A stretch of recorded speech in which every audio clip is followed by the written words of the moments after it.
tal? ¿Cómo les va? Muy buenos días. Buen comienzo de semana y buen comienzo de año para todos. Ojalá sea lo mejor para todos quienes día a día siguen las entrevistas aquí en Telewendy. Vamos a conversar con el vocero de Policía de Tránsito, Fernando Caballero. Vamos a hacer un repaso de lo que fueron estos primeros días, estas primeras horas, en esta jornada donde siempre el tránsito es muy intenso. Quizás sea de los días más intensos de tránsito en las rutas en el año. ¿Cómo le va? Buenos días, gracias por venir. Buenos días, a las órdenes. Bueno, a ver, uno podría tomar la referencia inmediata de lo que fue el comienzo del año 2016 y el final de 2015, hacer una comparación. ¿Cómo estuvo el tránsito en las rutas en estos primeras horas del 2017 y en el finalizar del 2016? Haciendo una comparativa con, como tú decías, con el año anterior, nos vimos gratamente sorprendidos, si bien estuvo fluido hacia afuera, vamos a decir, hacia el este o en las diferentes rutas. Por suerte, para nuestro caso, las rutas, salvo el viernes por un lapso de una hora, hora y media, que colapsó un poquito allí antes del peaje, que se armó una cola de unos 2 kilómetros, estuvo, como te decía, muy fluido, pero no hubo que lamentar congestionamientos. No hubieron siniestros de relevancia tampoco en lo que respecta a ruta interbalnearia y no se suscitaron las clásicas siniestros por alcance sin lesionados, ¿no? Y bueno, estuvo relativamente fluido, como te decía. ¿Y a qué puede obedecer? Porque el movimiento vehicular fue más o menos similar o incluso hasta un poquito superior. Sí, el movimiento vehicular, para tener una comparativa, en el nuevo radar que se colocó en la 93 y en la 37, hacia Punta del Este cruzaron el día sábado 18.000 vehículos. La hora pico fue la hora 19 con 1.400 vehículos.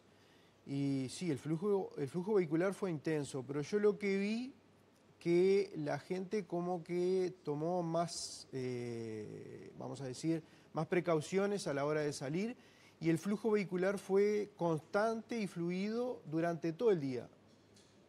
No hubo, si bien hubieran horas pico, la gente como que tomó más recaudos y empezó a salir sobre la madrugada, en la noche, y bueno, eso favoreció muchísimo. Y a su vez, ahí el ingreso al peaje de Pando, que se hizo una obra, se rompieron las barandas allí existentes y se agregó una vía para el acceso al peaje, que eso también agilitó muchísimo, ¿no? Quizás haya facilitado también esto de que cayendo sábado y domingo se pudo repartir un poco más la salida rumbo al este. Sí, también puede haber favorecido porque el año pasado cayó viernes y fue un fin de semana largo, ¿no? Entonces la gente como que se puso más nerviosa y quiso aprovechar a salir, ¿no?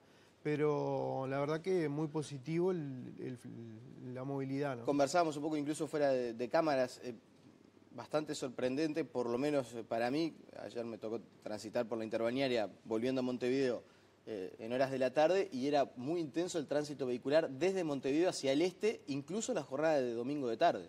Sí, hasta aproximadamente las 18, 18:30 era más el flujo hacia el este, vamos a decir, hacia afuera, que es el ingreso a Montevideo, ¿no? Después ya varió un poco, pero casi prácticamente se mantuvo en lo que respeta a las cabinas del peaje, mitad por igual, ¿no? De entrada como de salida. Hubo que habilitar la misma cantidad de cabina de peaje para quienes iban hacia el este que para quienes volvían en la jornada de domingo, cuando uno podía presumir que quizás el retorno iba a ser un poco mayor. Sí, también hay mucha gente que ya toma como parte de quedarse y hacer el usufruto de su licencia, ¿no? Y aprovechar estas vacaciones, ¿no? Eso le iba a preguntar, a partir de ahora, ¿qué es lo que se hace como operativos especiales en los fines de semana? Bueno, desde el 21... Porque aparte se da la particularidad esa, que por como dio el calendario, se va a dar muy claro el corte, ¿no? En los primeros 7, 8 días, el domingo que viene seguramente mucha gente retorne. El que se pidió las 2 primeras semanas seguramente va a retornar el próximo domingo. Es decir, por cuestión hasta de calendario, seguramente los domingos sean complicados en cuanto a los retornos. Sí, bueno, desde el 21 de diciembre nosotros ya comenzamos la temporada estival que le llamamos, ¿no? Estamos con el máximo de efectivos ejecutivos en ruta, que son alrededor de unos 250, con el máximo de móviles y de motos desplegadas a lo largo de lo que es el corredor, desde Fraiventos, que arranca de Fraiventos, Ruta 2, bajando Colonia, Ruta 1, San José, Ruta 11, Ruta 23, accesos a Montevideo, viniéndonos hacia el este, interbalnearia, Ruta 8, Maldonado, por ruta interbalnearia, Ruta 9, Ruta 10, alguna otra ruta aledaña, y siguiendo hacia el este, Rocha, Ruta 9 y bueno, los diferentes balnearios.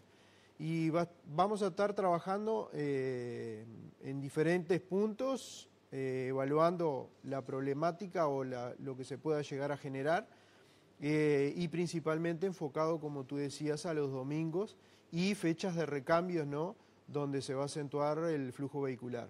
Claro. Durante el fin de semana me quedé pensando en eso. No hubo grandes siniestros ni muertes vinculadas a accidentalidad en esto del operativo de gente que abandona la capital hacia el este del país, salvo un incidente puntual en Ruta 12. Sí, en Ruta 12 el día sábado de tarde, 2:30 de la tarde, próximo al 129, hay un vehículo que iba hacia el oeste, o sea que iba saliendo, pierde el dominio por causas que se desconocen el conductor y termina despistándose y volcando. Allí fallece uno de los acompañantes, venían 5 personas en el vehículo. Uno de los acompañantes de 18 años, un hombre, pierde la vida allí en el lugar. Y 2 mujeres, una adolescente de 16 y una de 18 años, fueron trasladadas en primera instancia a Cardona, politraumatizadas graves y después trasladadas a Montevideo.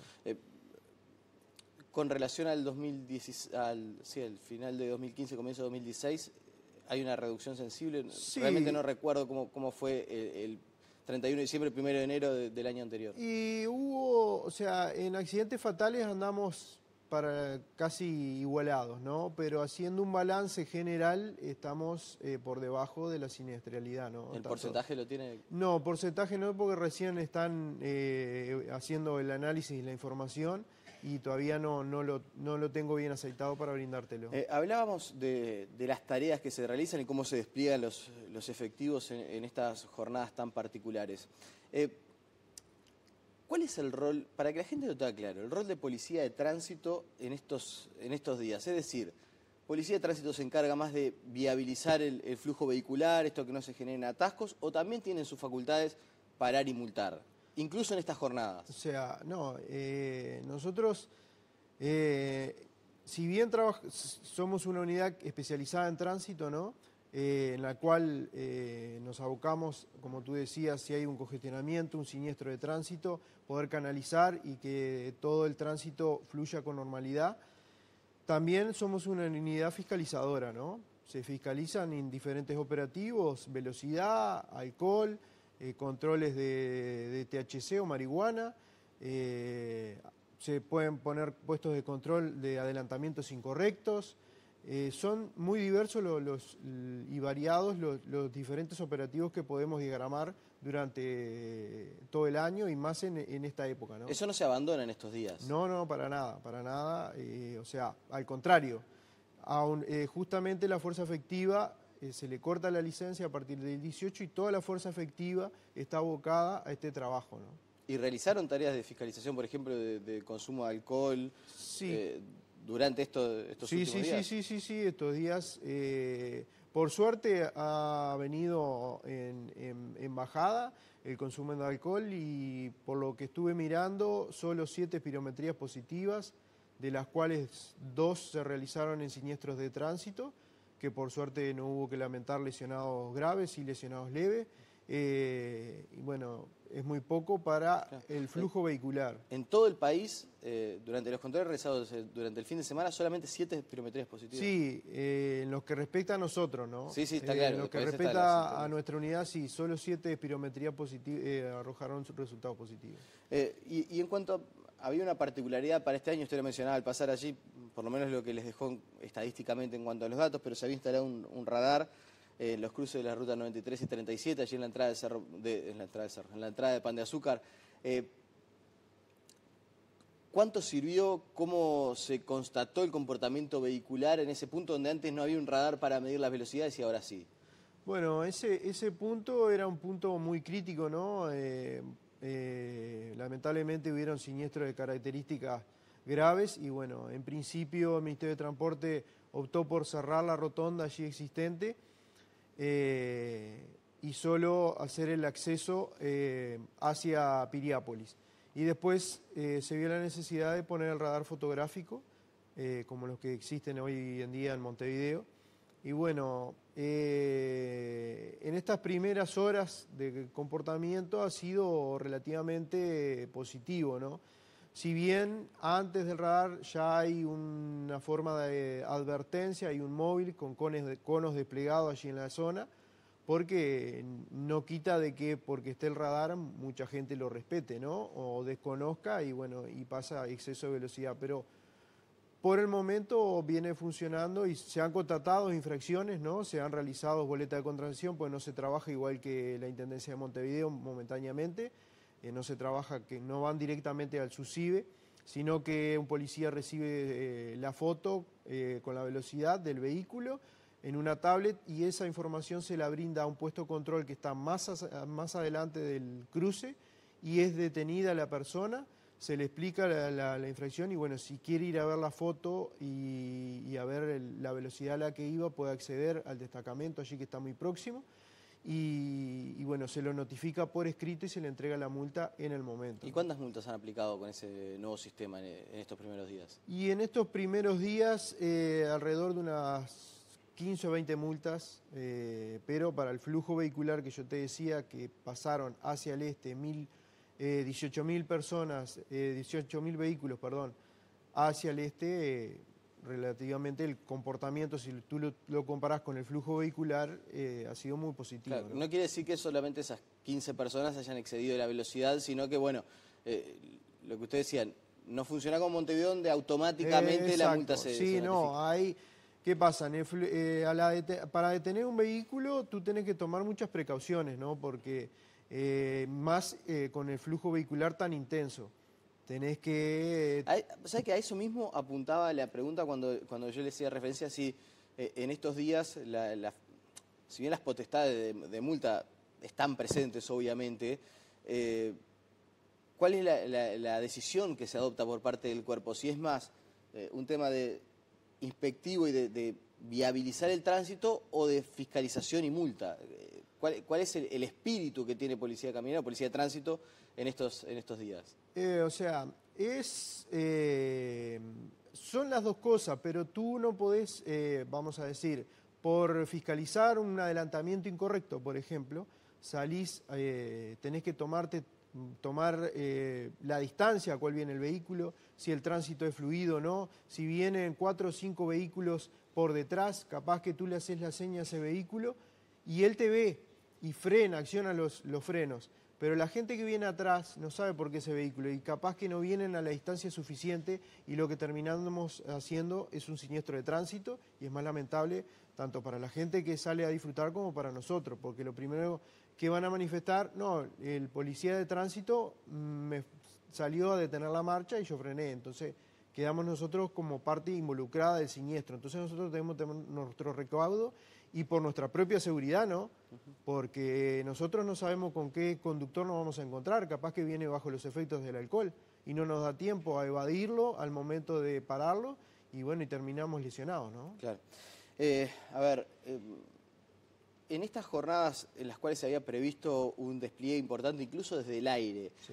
¿Fue necesario, habida cuenta de esto que usted mencionaba, de que el tránsito vehicular en particular hacia el este fue bastante fluido, que no hubo atascamiento? ¿Se usa igual el control vía aérea o no? Se usó, sí, los días, el viernes salieron, el sábado también, ayer también, pero se tuvieron que mover, vamos a decir, a 33 porque había una persona desaparecida que andaba en esa operativa, pero ellos salieron y nos dan una información muy importante para nosotros porque a veces nosotros estamos abocados a un siniestro de tránsito, a un congestionamiento en particular y de repente desde el aire visualizan otra problemática más hacia adelante o hacia atrás y nos dan la información al instante y nosotros podemos solucionarla o enmendarla para que el tránsito fluya con normalidad, ¿no? Por suerte este fin de semana no se ha dado, pero muchas veces sucede que los días domingo, día de retorno, el tránsito en la interbalnearia se hace muy lento, en particular ya de los últimos kilómetros previos al peaje, mucho más todavía. Y allí muchas veces se ve o se visualiza efectivo de policía de tránsito tratando de encauzar el normal flujo de los vehículos y no siempre logrando. Incluso muchas veces se dice, bueno, parece que enlentecieran más de lo que viabilizaran. ¿Qué explicación le da a la gente que se molesta y que obviamente tiene el inconveniente de un trayecto que uno podría realizarlo en 1 hora, tener que hacerlo en 2 horas y media o hasta un poco más? Bueno, lo que pasa es que Ruta Interbalnearia tiene la gran problemática que tiene muchos balnearios, ¿no? Y están muy cerca uno del otro, casi hasta la Floresta, ¿no? Y bueno, de allí se han colocado semáforos y a veces el caudal vehicular es tan masivo que la vía de tránsito no logra evacuarlo. Entonces ahí nosotros tenemos que, con un policía con pulsador en cada semáforo, tanto en Parque del Plata, Salinas o Pinamar, tratar de darle prioridad a Ruta Interbalnearia. Pero también tenemos gente de que quiere acceder a la playa o quiere salir en la tardecita noche y también tenemos que darle salida a esa gente, ¿no? Entonces, después que se hace un congestionamiento, lleva sus horas de lograr descongestionarlo. No es un trabajo que tú te pones y en 5 minutos lo evacuás. No, un congestionamiento después que se produce te lleva por lo menos para que se comience a causar 2 horas fácil de trabajo manual de los policías canalizando y de trabajo, en este caso, como te decía, con pulsadores en los semáforos. Ese es un dato interesante. Por la vía que sea, por un siniestro, por el intenso flujo vehicular, después que se genera una congestión, demora cerca de 2 horas manualmente el trabajo de ustedes de volver a viabilizar el funcionamiento. Eso, vamos a decir... Con suerte y viento a favor, como exacto, con fuerte y viento a favor, como tú lo decís. Porque va a depender, es muy impredecible porque depende mucho de la cantidad de vehículos que anden en la vía, ¿no? En ese momento. Capaz que el congestionamiento se realiza y el tránsito no es tan intenso y lo logramos destrabar antes. Pero capaz que estamos en la hora pico y es cuando todo el mundo regresa y bueno, ahí se nos entra a complicar y se nos extiende un poco más, ¿no? Y a su vez, me faltó decirte que lo que hacemos es un trabajo con la brigada de motos, es poner desde, vamos a decir, desde la cola del congestionamiento, ¿ah? Que es cuando se producen más siniestros, ¿no? Porque la gente, por ejemplo, viene 80, 90 y de repente se encuentra con el tránsito a paso de peatón. Entonces esas frenadas bruscas, esa poca distancia que acostumbramos los uruguayos a llevar con el otro vehículo que viene adelante son las que provocan los siniestros por alcance, que a veces no son de gravedad, pero sí que congestionan. Entonces el trabajo de las motos lo que hace es ir 10, 15 kilómetros más atrás y traer el flujo vehicular a una velocidad constante de, por ejemplo, 40, 50 kilómetros por hora, entonces lo trae, no sea tan brusca la reducción y evitar todo ese tipo de siniestro. Entonces el tránsito a su vez ayuda a descongestionar el tránsito que tenés adelante y esta gente que viene ya viene más despacio cuando... Quizás en algún momento... Eso que, la verdad, acá en Montevideo para el conductor es bastante útil, el aviso de cuánto tiempo demoraría uno entre la Rambla y determinado punto de la Ciudad Vieja, por ejemplo, se puede aplicar en las rutas nacionales, ¿no? Eso sería una buena iniciativa para el conductor, sobre todo porque uno se pone a pensar, y en esto, ya con esto cerramos, porque hay una de las recomendaciones que ustedes realizan y están vinculadas a ese punto, esto de salir con la suficiente antelación para realizar el viaje. Pero claro, uno se pone a pensar muchas veces y de repente un turista que no haya venido nunca al Uruguay ve en el mapa a la distancia y dice, bueno, si yo tengo que hacer 120 kilómetros, más de 2 horas no voy a demorar. Y muchas veces le pasa que realmente se demora mucho más. Entonces, en ese sentido, quizás poder darle más información al turista sería mejor. Sí, eso que tú decís sería importantísimo, ¿no? A nivel mundial ya lo aplican y ha tenido sus resultados positivos, ¿no? Porque que le avisen al conductor de que hay un enlentecimiento, que hay un siniestro de tránsito más adelante, desde el punto que viene, ya lo viene alertando y va a tomar los recaudos pertinentes, ¿no? Y bueno, y en cuanto a los turistas, ellos están acostumbrados muchas veces a otro tipo de rutas y bueno, se encuentran con nuestra ruta, que lo llamamos ruta interbalnearia, que lo llaman autopista y no son autopistas, porque nuestro país no tiene autopista y bueno, se tienen que adecuar a nuestras velocidades y a nuestra red vial, ¿no? Que acá no hay una vía rápida. Exacto, sí, no hay vía rápida. Fernando Caballero, le agradecemos por su presencia de mañana aquí en Tele Buen Día. Bueno, muchísimas gracias, estamos a las órdenes. La pausa y seguimos con más noticias.